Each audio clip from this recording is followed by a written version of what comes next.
Welcome to the Fertility Happy Hour. We are Sandra and Leanne, your fertility besties, here to bring some fun and laughter to your fertility journey, and of course, lots of tips, hints, and tricks. So kick back with your favorite mocktail or a cocktail, and let's have some fun.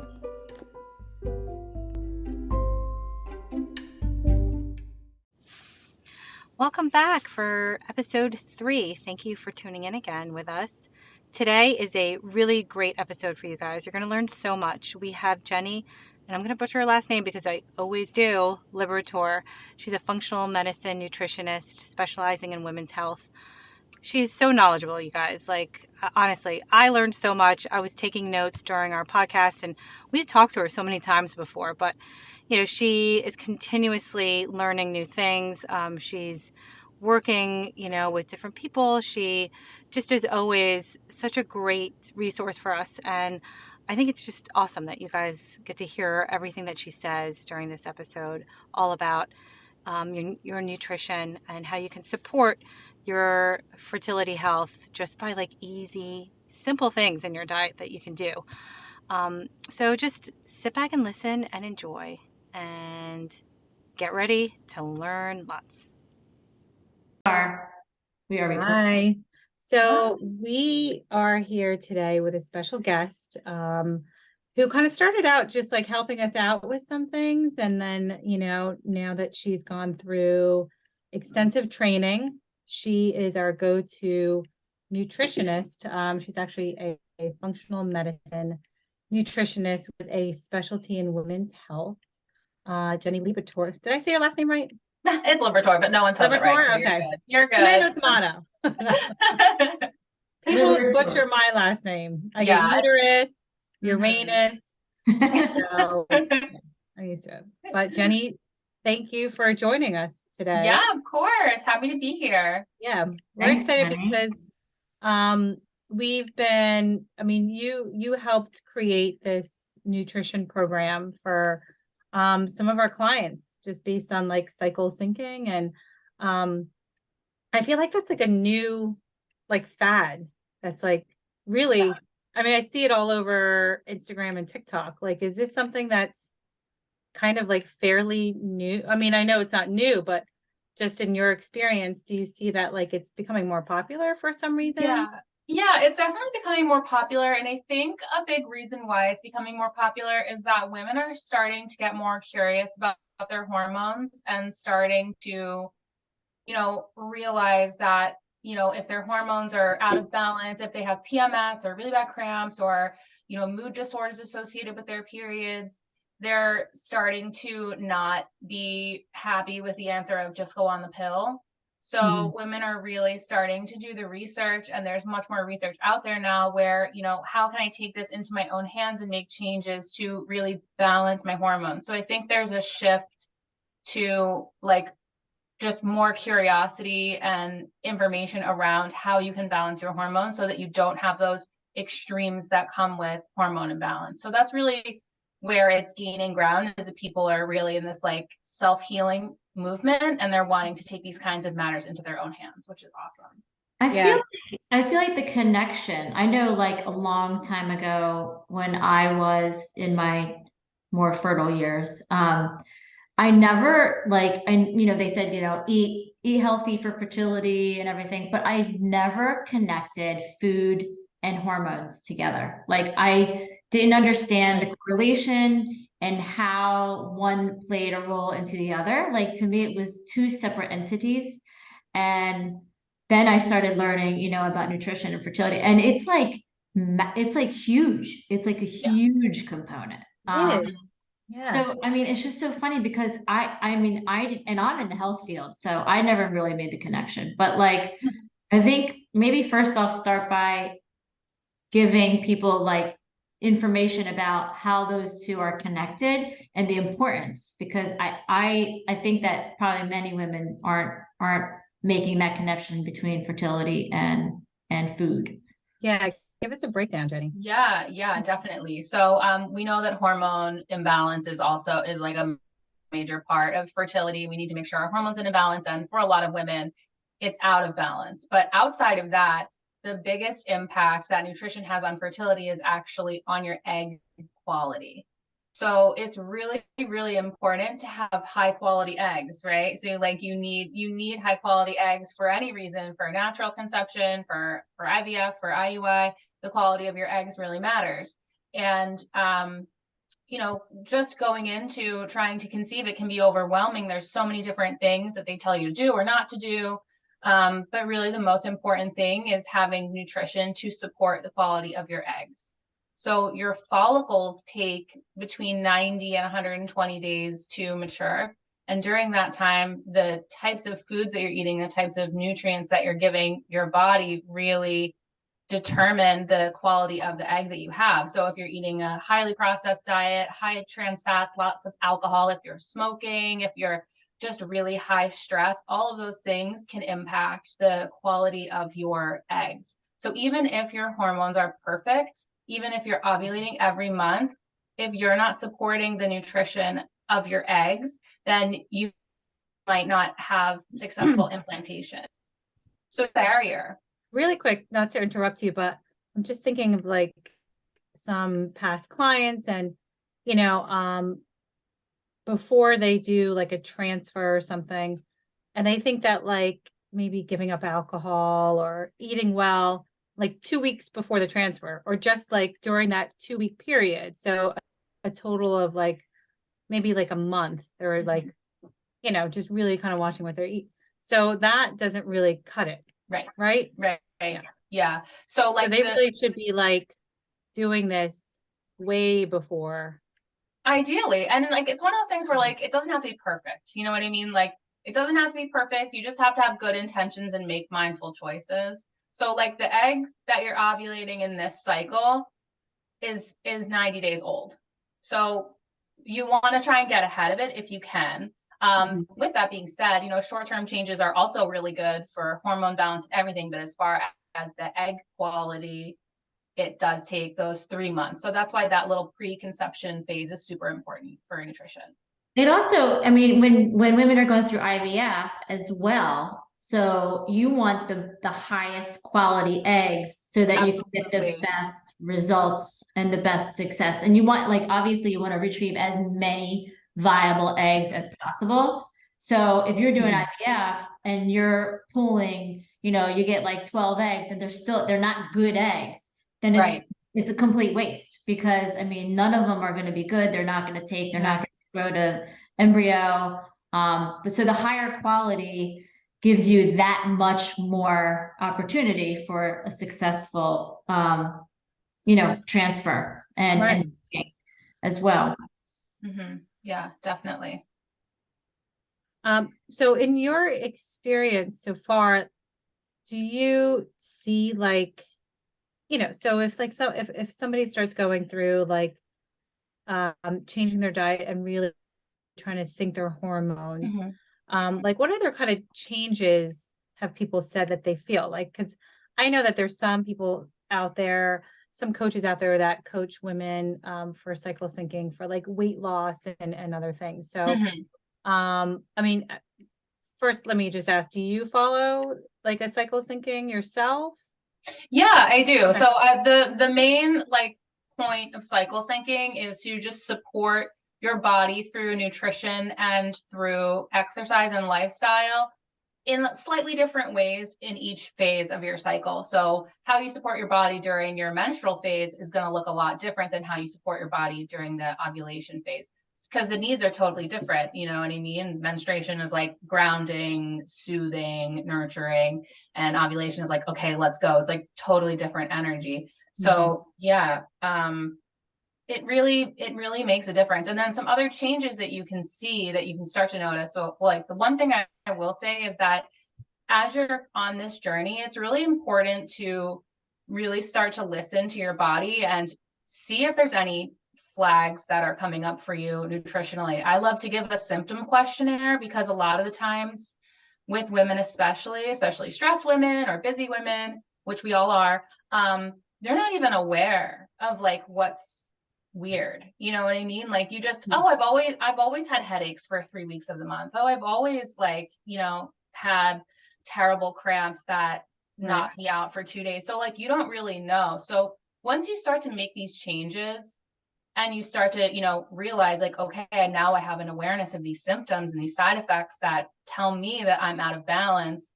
Some changes that you'll see is like you'll see a change in the quality of cervical fluid. You'll notice less cramping. You'll notice maybe the color of the blood will change. That is an indicator of hormone imbalance too. Yes.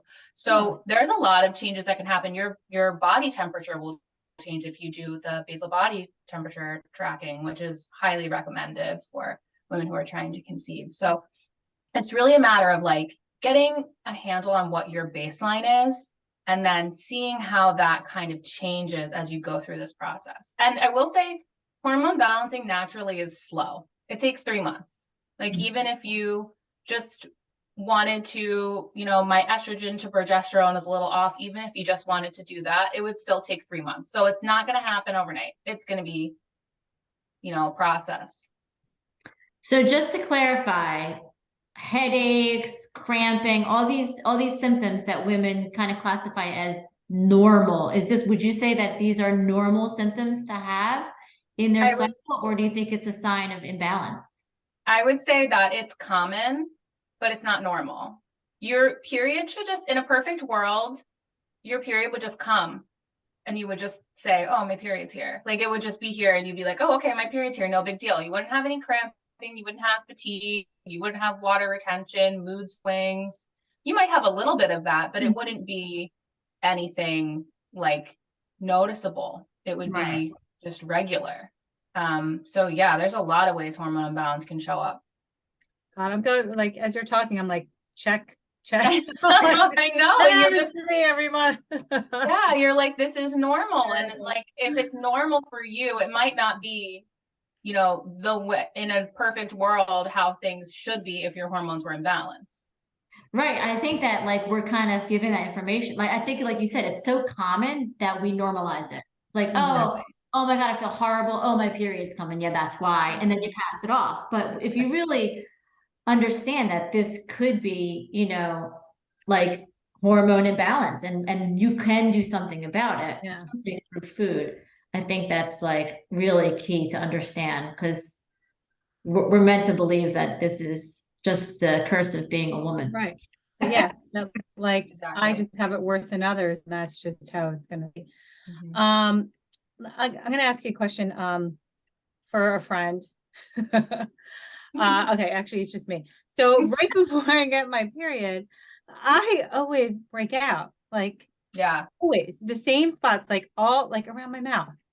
Is Mhm. that so? Do you think that? And right, Leanne, I keep saying, I'm like, I need to follow the cycle syncing diet. Like, I do Yeah. try to incorporate like some foods, like it's always the luteal phase Hmm. that I feel like kills me. Like when I Yeah. have my period, I feel great actually. Like I do, like I feel amazing. But it's like the week, 2 weeks before that I start feeling the fatigue and then I start breaking out, and I'm like, this is like the worst, like it's terrible. So would you say that that's like directly related to hormones? Absolutely. Yeah. So what happens in the luteal phase that gets a little bit tricky is, like we said, in a perfect world, your progesterone should be rising. It should be nice and high. A lot of women are low progesterone. Like a lot of women have a tendency towards low progesterone, high estrogen. So Right. even if your progesterone's not like super low, if your estrogen is higher, it's still going to be estrogen dominant. So that's when you're going to Yeah. see the hormone, the mood swings, the like water retention. Really, like progesterone is a woman's best friend. And like that's where things start to totally go sideways during menopause because your hormones are just like all over the place and you don't have like any progesterone. So progesterone is really, really important for mood. It's important for just keeping everything in sync. So when you are flipping over and you're dominant in estrogen, your body just doesn't know what to do with it. It also could be, having a hard time detoxing it. So that's why when you cycle sync, you're eating those foods that help to kind of escort the estrogen out of your body so that you don't become too estrogen dominant. And then you're also supporting the production of progesterone through the foods that you're eating. Like vitamin C and magnesium rich foods are super important for keeping that progesterone high. There's also supplements that help. But yeah, I mean, you're talking about classic estrogen dominance, and that's super common. No, this is so helpful for me. Thank Yeah. you. Sure. And you have your own program now, Fertility. Is it pretty much cycle syncing? No. So actually, when I work with women, I really like to make it very individual to that woman. So each woman, is completely different when they come to you with fertility stuff. So we kind of have to dig in and see what's going on. And then, nutritionally, almost always we work to support the production of your hormones, but, we can look at the blood work, we can look at thyroid, we can look and see where other things need to be optimized to help support your hormones to get in bigger balance. And part of that is cycle syncing, but working one-on-one is so individual that I really like to kind of get in the weeds and see like, okay, what does this person need specifically to help boost their fertility? Awesome. That's awesome. We'll talk about how they can get access to get a consultation with you at the end. But if you could do or eliminate just one thing, or proactively do or take away in your diet for someone that's trying to conceive, what would it be? Yeah, so there's a lot of opinions about this, but my hot take is this: the more you can increase your antioxidants, the better you will be. So phytonutrient rich foods, basically foods that are vibrant in color. So like red bell peppers, greens, cucumbers, berries are great. Like anything that's vibrant and has a lot of color. Antioxidants are so important for egg health. They protect your eggs from the damage of oxidative stress. And certain hormone imbalances like PCOS and endometriosis have higher levels of oxidative stress. Even like blood sugar issues also can cause that as well. So oxidative stress is totally normal. It's what happens when there's an imbalance of free radicals versus antioxidants in your diet. It's a totally normal process, but if you're constantly eating like processed foods and there's toxins and everyone's being bombarded by toxins every second of their life. So the imbalance is, it's pretty uneven.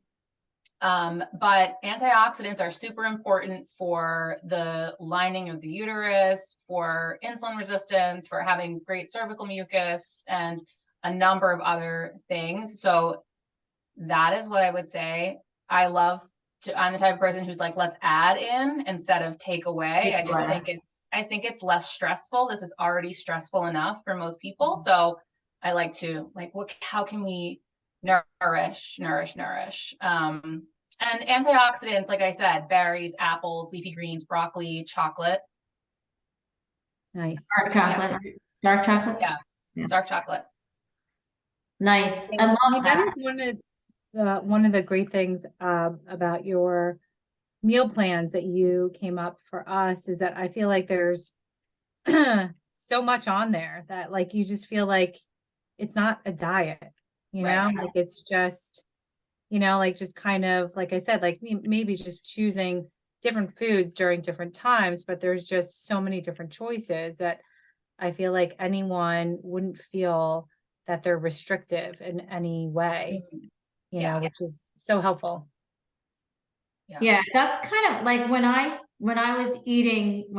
trying to conceive and I was trying to eat for fertility, I ate a ton of antioxidants, and I found that when I added the things that I knew were most important, there honestly wasn't any room for anything else. Like I was just, if I made sure that I got my nutrients in that day, it was like I didn't have the appetite or the room to snack or eat processed foods or anything else. It's like when you just focus on what needs to go in, then the rest is just easy. Yeah. Yeah. Also, I mean, sometimes when you get specific cravings for specific foods, it's really your body just kind of yelling at you because it is malnourished. And you can Mhm. eat a normal amount of calories and still be malnourished if you're eating a highly processed food, which a lot of people are. So when you're getting those nutrient dense foods, which are antioxidants, phytonutrient rich foods, your body's getting everything that it needs. So it doesn't need to yell at you and Mhm. tell you, I need this, this, and this. Also, your blood sugar is more balanced, which also impacts your hormone imbalance. So yeah, it's really, there's a number of benefits to it for sure. Awesome. No. So what do you think is the biggest mistake that women trying to conceive are making? Yeah, I mean, so I have a strong feeling about this because you were mentioning like sometimes it can feel like a diet and I'm like anti-diet. So the number one mistake fertile women make is actually under eating. Like we were saying, like under eating, eating too few calories, not choosing nutrient dense foods. This can be really harmful for hormone balance. It can mess up your estrogen. You can have low estrogen, low insulin, high cortisol. It can impact your thyroid hormone, specifically T3, which is really important for fertility. It throws off your blood sugar regulation. It gives you low nutrient status, which is like the hill that I will die on when it comes to preconception, pregnancy, and postpartum nutrition.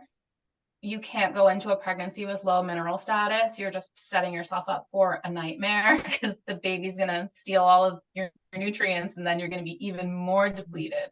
So Uh, it's super important to be really, really nourishing yourself with nutrient dense foods while you are trying to get pregnant. And like healthy fats, vegetables, fruit, fiber, like we said, like those are like, we really just want it to be really nourishing. Yeah, I mean, I do see a lot of women that always think that they're like eating healthy. And then their version of eating healthy is just kind of saying like they cut everything out. Like I'm not Yeah. eating meat, I'm not eating dairy, I'm not, I'm like, well, that's not, so what are you eating? I'm like, Right. what are you you're eating? Yeah. eating vegetables? Like that can't be good. Yeah. You Yeah. know, so yeah, like they just think that if they go on this like crazy crash diet, or they don't even think it's like dieting, they're just like, I'm just going to eliminate everything that I think is bad, like no Yeah. carbs, no this. And I'm like, Mhm. well, that And can't. that's common. And that's even common in this space. Like a lot of fertility nutritionists will recommend a blanket removal of gluten and dairy. And that might be necessary for some people, Right. but not necessary for others. So that's why it's important to work with a nutrition professional who can really look at what's going on with you and say, okay, like let's leave this, take out this, add this, move this. Because everyone is so, so different, Right. but it requires a lot of nutrients to make a baby. So you need to be eating. You need to be really nourishing Yeah. yourself. It's a very good point. I hope Yeah. a lot of people hear that because, like I said, I feel like a lot of Everybody's women, dieting. Yeah. yeah, like I feel like they really restrict themselves. Or like clean. There's a whole like clean eating or like detoxing. Like we don't need to do that. So what Right. is your take on like meat, like animal products and inflammation? Can I ask you this? Yeah, I mean, so we always want to balance out, like we said, with the antioxidants. So as long as our antioxidant intake is high and reasonable, we're eating the veggies, we're getting the berries and all the, good stuff and things. Um, Everything in moderation. Animal meat can be really supportive. The most supportive fertility diet is an inherently antioxidant rich diet. It's actually the Mediterranean diet, which has tons of health benefits. It's a very healthy way of eating for anyone and it's not restrictive. Um, I think that be mindful of the quality of the meat that you're eating. Like you can always add in some beef liver. That would be amazing. It's not usually everyone's favorite thing, but it's nature's multivitamin. That's very dear to my heart. It's very good for you. Oh, wow. Um, I You don't think I've can't ever use had it. liver? yeah, so my trick with liver, because I need liver, like my iron is low and I just, so I add it to what I do. How I trick myself is I will get the liver and I'll like process it in the food processor and then I'll mix it with ground beef. when I'm cooking. I'll just add a Ah, little bit to my ground beef. So I'm like tricking myself because if it's chili, I'm not gonna know. It's just gonna taste like meat, but I'm yeah. getting a ton of extra nutrients. So I feel it like I doesn't would have know. like a taste. Not really. No. Not if you do like, I mean, I wouldn't say like if you're gonna have a whole piece of liver, then yeah, you're gonna have a whole liver experience. But if you're just putting in a That little was bit with the your ground only, beef, yeah, you'll be okay. You won't really notice. that was the only food that would make me gag when I was growing up. Yeah, me Um, Gastro. too. Me It's oh too. yeah, understandable. it's like slimy, and Yeah, Hmm. I don't know horrible. what I've never Yeah. tried it like after the age of like 10 or 12 or something. So Yeah. I might have to do your trick and see if I Yeah, Yeah, give can, it a try. you know, I feel I like I'm like that. traumatized because my mom would like make us eat it. Like, Mm. if I feel like if I get a taste of it, I might start gagging. Yeah. But you can always do liver supplements, right? Of course, Yeah. yeah. There's really good desiccated liver pills that you can buy, and those are really helpful. Definitely. Good to Hmm. know. Well, I just want to say, like, we loved the program. So for our listeners, if you are someone like me who just wants things done for you, Jenny has created this meal plan. You can get it off of Sandra and I's website. It's Reinvented Fertility, but it's like done for you, and she's got all these amazing options and meals that you can make, and it's like up to a month's worth of food, and there's like a shopping list, and it's perfect. So And I think, yeah, if you didn't want to one, take I think one of the first girls that tried it, she got pregnant like very shortly after, right? Like yeah, like a month uh-huh, Oh or my two. gosh, I didn't know that. That's awesome. yeah, Yeah. yeah. So it's great because then you don't have to think, and you don't have to, come up with recipes. It's all like done for you. But definitely if any of our listeners want like an assessment, Jenny is the girl for you. And I think you're doing like a free assessment. Yeah, I'm Is doing that right? free discovery calls. Yep. And we can chat about what your goals are, what your challenges are, and we can see, what we can do to work together. And And how can they get people in touch with you. find you? Yeah. Yeah. Um, I guess they can email me. I wish I had a better handle on my website, but I do not. But my email is Jenny, JENIELIB 828 at gmail.com. We Awesome. can also put it in the show notes. Yeah, we'll put it Yeah. in the notes for sure. Yeah. Jenny, you're so like knowledgeable. Oh, I'm passionate about this. I mean, You can I, tell. I, it makes me so sad when women are told to just try for a year and then they're sent home and they don't get pregnant after a year and then they're just sent to a fertility clinic with no resources or support when there's so much you can do and you might not be, setting yourself up for success if you don't have good eggs. So it's important to educate. There's a Yeah. lot you can do. There's a Absolutely. lot you can do. I Yeah. think that's Yeah. me and Sandra's whole thing is that we need to tell these women that there's so much you can do from Mhm. nutrition and environmental toxins. And there's just like, I feel like they just go right to, hormones, and we have so much control that we want to convey that to everybody. Well, and too, I think a lot of women just go down the rabbit hole of just Googling everything. And then Yeah. they think that they know everything, and like there's several women that I've said, like, you need to go to a functional medicine doctor, like, or Yeah. someone who just really understands, like what you are putting into your body and like the signs and the symptoms of what else could be going on. Because Lena and I can't figure everything out. So we definitely resource out, as much as we can. But it's unfortunate that women just kind of are like, I know IVF costs this much. I'm not spending any more money on other things. But Yeah. I mean, your services are reasonable, and Mhm. my God, like, I mean, if it could just make them feel better, like I always say that, I'm like, at the end of the day, Can't guarantee you getting pregnant, but if like, you can help alleviate symptoms, improve your mood, just overall like your health, why Yeah. not? Yeah. So Absolutely. yeah. And they're spending so much money, like even going through, IVF and everything. Mhm. Don't waste like set yourself up for success, don't just waste Right. all this money and, and not do the things that will Mhm. make it a success, Yeah. put your money to good Yeah. use. Absolutely. So, but Jenny, we're I'm gonna already get- putting a list of people that I'm going to send to you. Oh, perfect. That's Yes. awesome. Yes. Thank you so much. We're running a little bit out of time here, but Of course. Jenny, thanks. It was you are very knowledgeable, and I just love I could talk to you like all night about I know. I'm learning so much. I was taking notes. I'm like, I'm learning. Yeah. Wow, what an amazing episode. I mean, I learned so much, and I don't know if you could hear me writing notes because I was the whole time.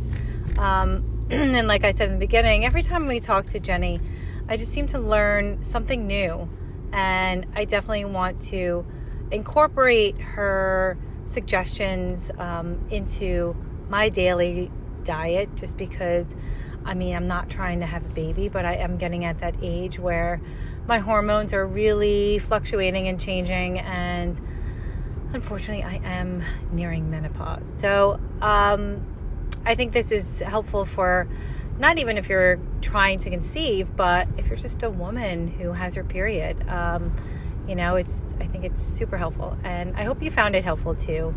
And thanks again for tuning in. We'll put some information in our show notes, just how you can contact Jenny, but also if you want to purchase our meal plan. So we do go in detail in modules, the meal plans and the different phases in your cycle.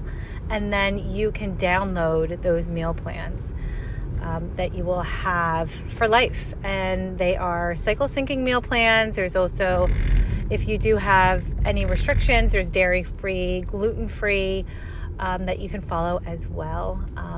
So definitely look for those on our website, www.reinventivefertility.com. I believe they're under our programs and services tab, so you can look there, or you can just reach out to us for any questions, Sandra-Leanne at reinventiverehab.com. Thanks so much for tuning in. See you next time.